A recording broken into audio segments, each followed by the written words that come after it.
Bismillahirrahmanirrahim. Pada kesempatan video sekarang kita akan melanjutkan pembahasan tentang usul fikih dengan menggunakan kitab Mabadi Awaliyah. Ini adalah karangan Ustadz Abdul Hamid Hakim. Kita memulai dengan pembahasan yang pertama. Al-Qismul Awalu, bagian yang pertama, fi usulil fikhi, tentang usul fikih. Ini adalah pembahasan pertama. Al-aslu logatan, asal menurut bahasa. Al-aslu itu dalam bahasa kita suka diartikan asal, atau juga bisa diartikan al-aslu diartikan pokok. Boleh juga sih diartikan al-aslu adalah sumber. Apa secara bahasa logatan? Al-aslu itu ma bunia alaihi ghairuhu, ma apa-apa, bunia yang dibangun, alaihi di atasnya, ghairuhu yang lainnya. Jadi asal secara bahasa adalah yang lain dibangun di atas al-aslu. Itu adalah al-aslu. Ka aslis syajaroti, seperti asal sebuah pohon. Ae asasiha. Nah, ini bukan domir hu seharusnya, bukan hi, tapi ha. Karena ha-nya kembali kepada as-sajaroh. Jadi ae asasiha. Kenapa asasi? Karena ae adalah huruf tafsir. Dia menafsirkan kalimat asli.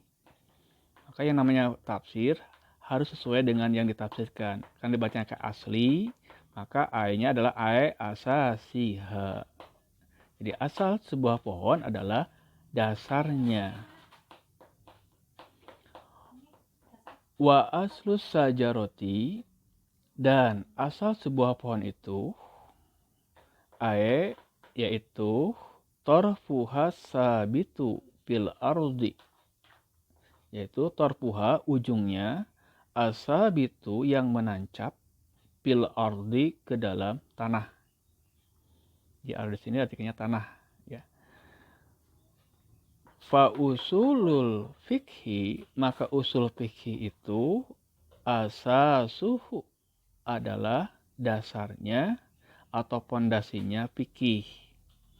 Jadi kalau akar pondasinya pohon, maka usul fikih ini adalah pondasinya dari fikih. Itu secara bahasa. Wal far'u, dan al far'u suka diartikan cabang. Di sini pengertian cara bahasa logotan. Ma apa-apa, bunia yang dibangun, ala ghairihi di atas yang lainnya. Kapuru is sajaroti, seperti cabang-cabang pohon, li asliha, kepada asalnya. Wa furu il fikhi li usulihi, dan cabang-cabang fikih kepada usul fikihnya. Jadi pengertian par'u itu adalah yang sebut dengan par'u sajaroh, cabang pohon, itu adalah yang menempel kepada asalnya, kepada akarnya. Sedangkan cabang-cabang fikih itu dia menempelnya kepada usul fikihnya. Kemudian wal aslu istilahan. Nah, sekarang yang disebut dengan asal menurut istilahnya menurut ulama usul fikih, apa yang disebut dengan al aslu? Yuqalu, dikatakan bahwa asal itu adalah alad dalilil qaidati, merupakan dalil wal qaidati dan kaidah kulliyah yang umum atau menyeluruh. Jadi usul secara istilah mah dalil umum atau kaidah yang umum. Kulliyah bisa diartikan umum atau juga diartikan menyeluruh.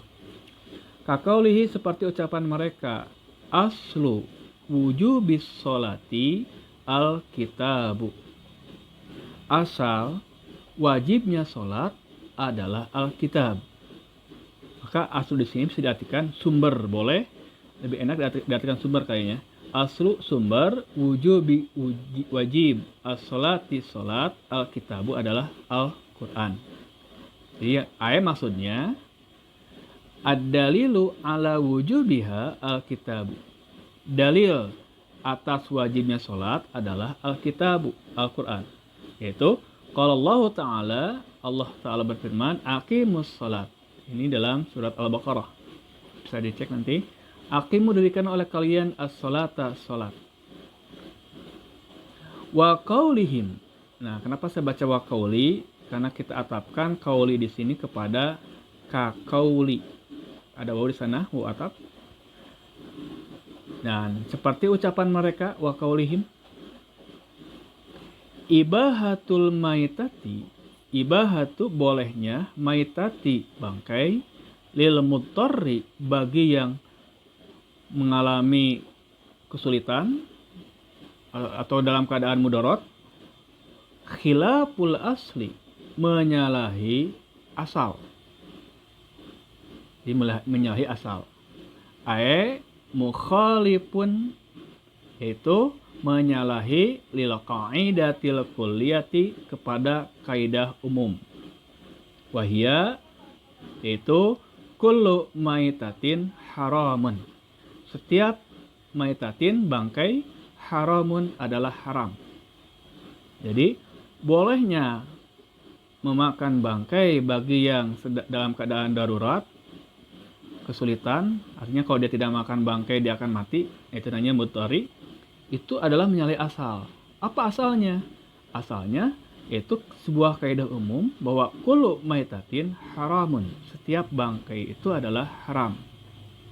Juga ada dalam firman Allah qala ta'ala, ini juga dalam surat Al-Baqarah, innama hanya saja harama, dialah Allah telah mengharamkan alaikum kepada kalian al-maitata bangkai.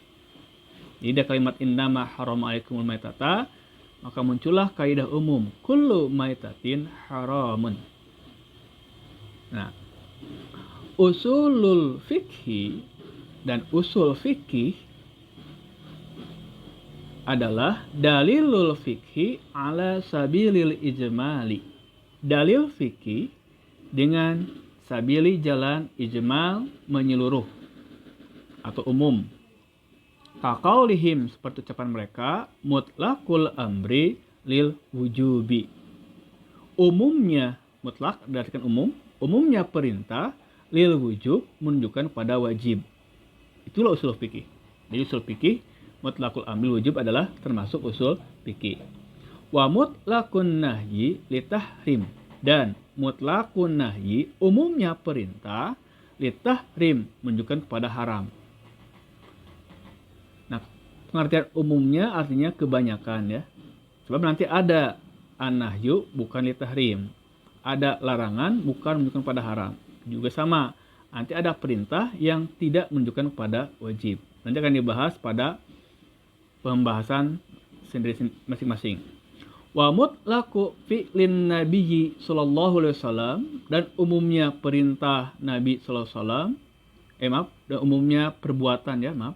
Wa mutlaqu, dan umumnya fi'li perbuatan Nabi sallallahu alaihi wasallam. Wa mutlaqul ijma'i, dan umumnya ijma sahabat yang dimaksud di sini.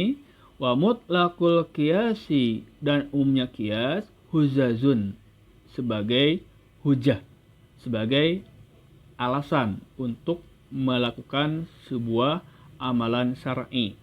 Itu yang maksud dengan usul fikih. Sekarang al-fiqhu, pengertian tentang fikih. Loghatan, menurut bahasa, al-fahmu. Jadi fikih secara bahasa adalah al-fahmu, paham. Contohnya sini, pakih tu kalamaka, saya pakih. Nah, itu secara bahasa pakih itu di sini artinya pahim tu. Jadi pakih tu semakna dengan pahim tu. Jadi pakih tu kalamaka artinya pahim tu kalamaka. Saya paham kalamaka ucapanmu. Pahim tu. Saya maksudnya adalah saya memahaminya. Wasilahan, dan fikih secara istilah, al ilmu, pengetahuan, bil ahkami syar'iyyati, tentang hukum-hukum syara, allati, yang tariquha, metodenya atau jalannya, al ijtihadu, dengan jalan ijtihad. Jadi fikih itu adalah mengetahui hukum-hukum syara dengan metode ijtihad. Kal ilmi seperti pengetahuan bi anan niat, bahwasanya niat fil wudu'i, di dalam wudu, wajibatun, adalah wajib. Wa nahwi zalika minal masailil ijtihadiyati, dan semacam itu di antara al-masail, masalah-masalah ijtihadiyah, ijtihad. Qala Nabiyyu sallallahu alaihi wasallam, Nabi sallallahu alaihi wasallam bersabda, innamal a'malu binniyati, bahwasanya amal-amal itu binniyati, disertai dengan niatnya atau dibarengi dengan niatnya.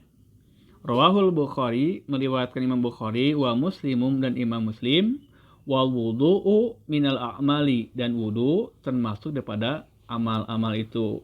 Jadi dari hadis innamal a'malu binniyat, maka di sini menunjukkan bahwa wudu itu harus pakai niat. Kenapa? Karena wal wudu minal a'mal, karena wudu ada termasuk amal syar'i, berarti dia harus ada niat. Nah, jadi wajibnya niat dalam wudu itu adalah masalah fikih, karena ijtihad dari hadis innamal a'malu binniyat. Nah, nanti timbul memang permasalahan apakah wajib niat itu dilafalkan atau tidak. Walaupun secara umum bahwa niat itu adalah hal yang wajib dilakukan dalam wudu.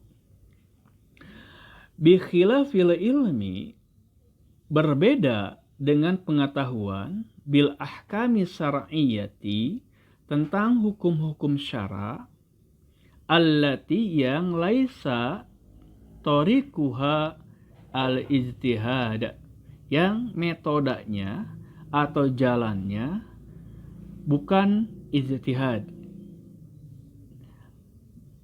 Kal ilmi seperti pengetahuan, bi annas sholawatil khamsa, bahwasanya salat 5 waktu wajibatun, wajib. Wa anaz zina muharramun, dan bahwasanya zina diharamkan. Wa nahwi zalika minal masailil qat'iyati, dan semacam itu di antara masalah-masalah qat'iyah. Qat'iyah artinya masalah yang sudah pasti, sudah jelas hukumnya, tidak bisa diperdebatkan kembali. Fala yusammal ilmu bima zukira fikhan, maka pengetahuan itu tidak dinamakan fikih. Fala, maka tidak yusama, dinamakan al ilmu, pengetahuan itu, bima zukira, terhadap apa yang tadi disebutkan, fikhan, sebagai fikih. Jadi fikih itu adalah istimbat hukum dengan cara ijtihad. Artinya dalam dalil tidak disebutkan seperti tadi innamal a'malu binniyat, di sini adalah dalil umum. Artinya semua amal itu dibarengi dengan niatnya. Jadi harus ada niatnya. Dan wudu termasuk amal, berarti wudu juga harus ada niat. Nah, sedangkan masalah sholat yang 5 waktu itu sudah jelas dalam dalil, itu adalah wajib. Juga tentang zina juga sudah jelas haram, maka itu bukan masalah fikih, itu adalah masalah qat'iyah. Jadi hukum-hukum syara itu ada 2, ada yang qat'iyah, sudah pasti tidak bisa diganggu gugat, ada yang ijtihadiyah, artinya yang masalah-masalah yang berdasarkan ijtihad, berdasarkan tentang keilmuan. Demikianlah pembahasan awal daripada fikih mabadi, usul fikih mabadi awaliyah. Insyaallah kita akan bersambung kepada pembahasan berikutnya.